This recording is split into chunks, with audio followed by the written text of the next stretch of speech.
Non à la centrale à bitume de Boin-sur-Lignon dans la Loire. 200 opposants se sont rassemblés ce matin. Ils dénoncent depuis des années des risques sanitaires et environnementaux. Il faut dire que l'infrastructure doit être construite à proximité d'une zone Natura 2000.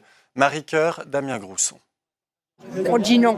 Ils le disent, ils s'opposent à l'installation de la centrale à bitume à Boin-sur-Lignon. Ils étaient nombreux ce samedi matin à s'être déplacés devant la mairie de la ville pour rejoindre l'appel à la mobilisation contre ce projet.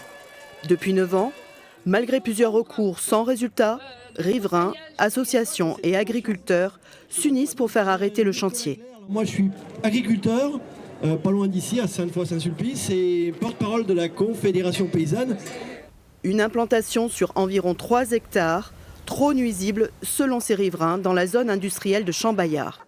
C'est très près des habitations et c'est une entreprise qui va être polluante, qui va être bruyante, où il va y avoir plein de passages de camions, voilà, il y a plein de dangers.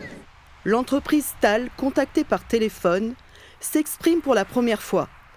Elle se veut rassurante. Nous proposons de monter un comité de suivi environnemental pour prouver simplement aussi et mettre en avant justement les valeurs positives que nous aurons, j'en suis convaincu, en phase d'exécution de ce projet sur les différents aspects environnementaux qui sont mis en avant, à savoir les mesures d'air, les mesures aussi de trafic. Pas de quoi convaincre les opposants qui prévoient de continuer leurs actions contre l'implantation de la centrale d'enrobage. La direction n'exclut pas d'éventuelles poursuites judiciaires.